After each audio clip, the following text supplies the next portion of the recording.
Nagsisimula ang pelikula sa isang chef na si Paul. Leader ng culinary na tinatawag na Hunger. Gusto ni Chef Paul na magutom ang kanyang mga customer dahil sa mga pagkain hinahain ng Hunger Team.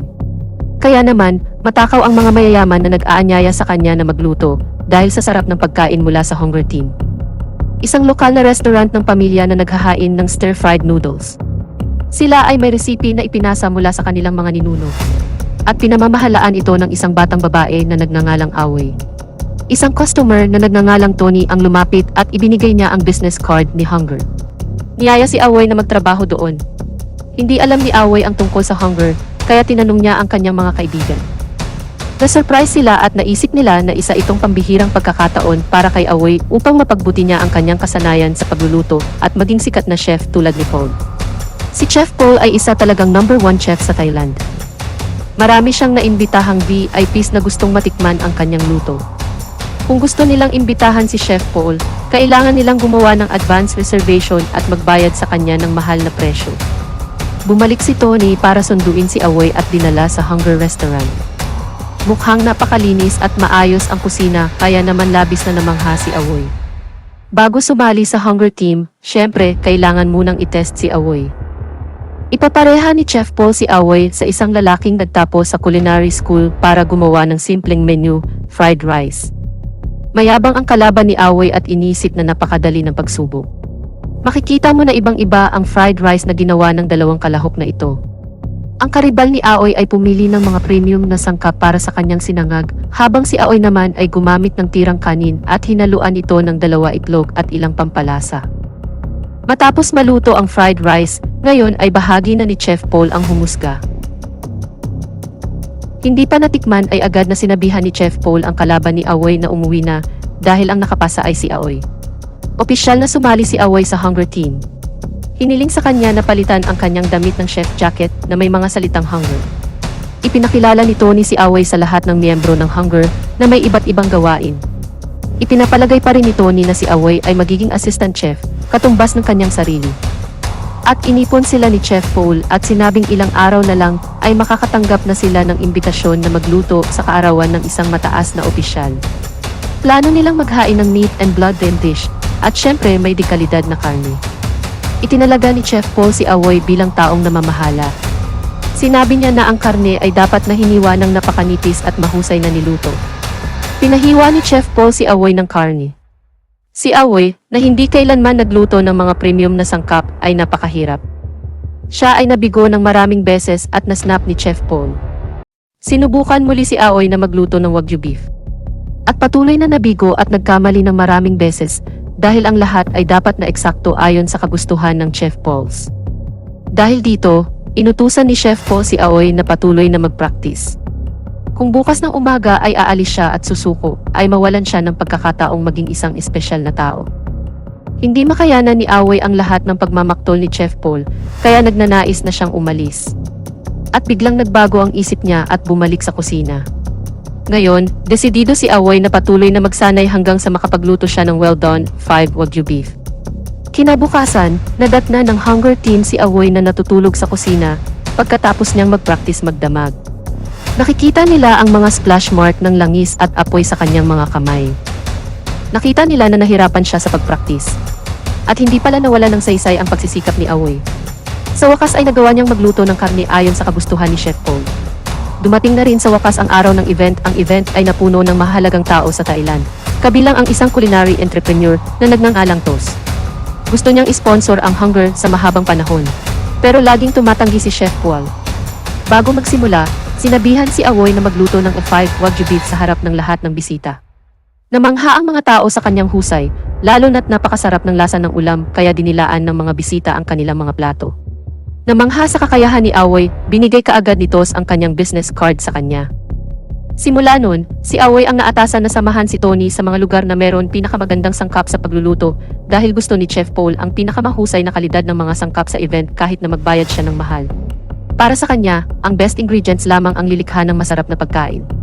Kinabukasan, handa na ang team ng Hunger para sa susunod na event. Sobrang busy ang lahat, pero wala man lang na-assign kay Away. Nang tanungin niya si Chef Paul, sabi sa kanya na maghugas siya ng plato, magmap ng sahig, at magtatapon ng basura. Nang marinig yun, syempre hindi ito tinanggap ni Away at nagprotesta kay Chef Paul. At sinabi ni Chef Paul na lahat ng naroon ay gumagawa ayon sa mga utos. Dahil lang sa nakatanggap ng papuri si Away mula sa mga bisita kahapon, hindi ibig sabihin na importanteng tao siya sa team. Sinubukan ni Chef Paul ang bilis ng paghiwa ni Away at hinahambing siya sa isang miyembro ng Hunger Team. Nasugatan si Away at napatunayang hindi siya karapat-dapat sa posisyon. Noong nasa bahay si Away, sinubukan niyang magluto ng steak para sa kanyang pamilya. Nang tikman ay inamin nila na hindi nila ito nagustuhan. Mas gusto nila ang stir-fried noodles na gawa ng kanilang ama. Dito napagtanto ni Away na kahit na ang pagkain ay nagpakita ang hindi pagkakapantay-pantay sa lipunan. Para sa mahihirap ang pagkain upang mabuhay, habang ang mga mayayaman ay upang bigyang kasiyahan ang kanilang pagnanasa sa masarap at quality na pagkain. Sa kusina, isang hindi kasiyasyang insidente ang biglang naganap. Isang miyembro ng Hunger Team na si Ken ang nakitang naninigarilyo habang nagluluto. Si Chef Paul na ngayon lang nakita ay nagalit. Ayaw niya lalo na kung mahulog ang sigarilyo sa pagkain na ihahain sa customer. Hindi lang iyon, ibinalita rin ni Chef Paul na may magnanakaw sa kanila. Ang taong ito ay nagnakaw ng ilang dekalidad na karne. Bago i-check ni Chef Paul ang CCTV, gusto niyang umamin ang taong iyon dahil kung hindi, ay i-report ito sa pulis. Sa wakas ay inamin ng isa sa mga miyembro na siya, na matagal ng miyembro ng Hunger Team, ay gustong makatikim ng masasarap na pagkain tulad ng ginagawa ng mga mayayaman. Tinanggal niya ito. Maya-maya, dumating na ang susunod na imbitasyon. Sa pagkakataong ito, ang Hunger Team ay magluluto ng masasarap na pagkain para sa isang pamilya. Kakaiba ang ekspresyon ng pamilya nang matikman nila ang pagkain mula sa Hunger Team. Tapos, nung ihahatid ni Tony yung soup, biglang itinapon ni Chef Paul kasi may hipon sa sopas. Ang hipon ay isa sa mga allergy ng bata, kaya kahit isang kutsarang sabaw ay pwede ikamatay. Dahil dito, mabilis na nagluto si Chef Paul ng pamalit na sopas gamit ang tubig na galing sa gripo at mga sangkap ng meshif. Naramdaman ni Away na may kakaiba sa ugali ni Paul. Pagkatapos nilang magtrabaho, nagalit si Chef Paul sa lahat ng miyembro. Nalaman na ang naglagay ng mga hipon ay ang chef assistant na nagngangalang Dang. Galit na galit si Chef Paul sa kanya at biglang sinaksak ni Dang ng kutsilyo si Chef Paul. Si Chef Paul, na na-ospital, ay binisita ni Away. Nagdala siya ng isang bowl ng stir-fried noodles dahil ayaw nitong kumain ng pagkain mula sa ospital. Nagkwento tuloy si Chef Paul kung bakit siya naging chef. Nagsimula ito noong maliit pa siya at that time, nagtrabaho bilang kasambahay ang kanyang ina sa bahay ng isang mayaman. Nakita niya ang mayamang pamilya na kumakain ng tinatawag na caviar.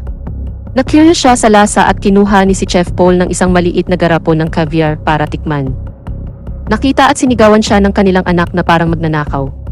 Nahulog ang garapon ng caviar mula sa kanyang mga kamay at nabasag. Galit na galit ang amo at pinutol ang sweldo ng nanay ni Paul sa loob ng ilang buwan. Habang nililinis ng kalat na caviar sa sahig, tinikman ito ni Chef Paul at nalaman niyang hindi ito masarap. Mula noon, desidido siyang maging chef para gumapang ang mga mayayaman para subukan ang kanyang luto. Pagdating sa bahay, nabalitaan ni Away na dinala ang kanyang ama sa ospital dahil sa pagod sa pagluluto sa restaurant. Nakonsensya si Away dahil simula nang magtrabaho sa Hunger. Hindi na natulungan ni Away ang kanyang ama. Noong nasa ospital siya, nakakita si Away ng balita tungkol sa isang pamilya na nag-imbita dati sa Hunger Team. Nagpakamatay daw sila dahil baon sila sa utang. Lalong naguluhan si Away dahil kung ganoon ang problema, bakit kailangan pa nilang imbitahin ang Hunger Team, gayong magagamit sana nila ang pera para bayaran ang utang. Ganyan kalaki ang impluwensya ni Chef Paul sa culinary world, handang gawin ng mga tao ang lahat para subukan ang kanyang luto. Lalong lumala ang hinala si Away nang hindi nagdalawang isip si Chef Paul na magluto ng hornbill. Alam niya na ito ay isang protektadong species ng ibon. Hindi makayanan ang ambisyon ni Chef Paul, nagpasya si Tony at Away na huminto sa Hunger. Kinailangan ni Away na magkaroon ng isa pang kita dahil nag-resign na siya sa Hunger. Kailangan niyang bayaran ang mga bills sa ospital ng kanyang ama. Naalala ni Away si Tos na nagbigay sa kanya ng business card. Siyempre si Tos ay sobrang natuwa. Nag-invest kaagad kay Away at ginawan siya ng isang napakarangyang restaurant. Bilang isang head chef, kailangan niya gumawa ng espesyal na menu na siyang trademark niya. Patuloy na nag-innovate si Away kaya sa wakas ay makakagawa na siya ng menu ayon sa kanyang kagustuhan.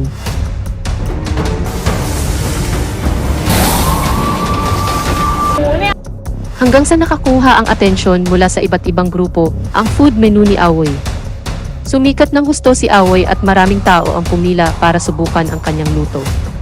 Long story short, inimbitahan ang team ni Away ng isa sa mga top celebrity ng Thailand na nagngangalang Milky.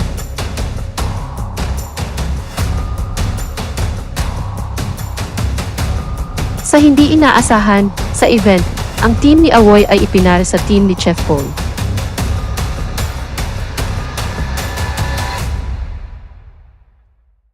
Ang team ni Chef Paul, tulad ng dati, ay nagtatanghal ng pagkain na may marumi at matapang na konsepto.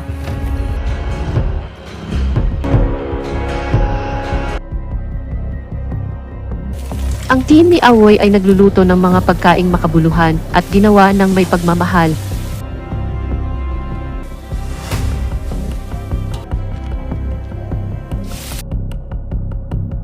Lubos na siyahan ang mga bisita sa serving ng dalawang chef. Sinabi ni Chef Paul kay Awoy na hindi mo ko kayang kalabanin. Dahil bilang isang sikat na chef, mataas ang expectations ng mga tao at laging naniniwala na masarap lahat ng luto niya. Sa gitna ng sitwasyong iyon, biglang dumating ang ilang pulis at inaresto si Chef Paul. Inaresto siya dahil nagkalat si Tony ng video kung saan nagluluto ng hornbill si Chef Paul. At syempre, dahil ito sa suporta ng TOS. Nakita ni Awoy na to para maging special na tao, ay isakripisyo nito ang lahat. Napagtanto na lang ni Awoy na ang kanyang ambisyon ay makipagkumpetensya kay Chef Paul, nawalan siya ng oras sa kanyang pamilya na palaging sumusuporta sa kanya. Ayaw ni Awoy na maging katulad ni Chef Paul, kaya nagpasya siyang umuwi at bumalik upang patakbuhin ang kanyang family's local stir-fried noodles restaurant gaya ng dati at natapos ang pelikula. Sa katunayan, para sa pagkamit ng mga pangarap, maraming bagay ang kailangan nating isakripisyo.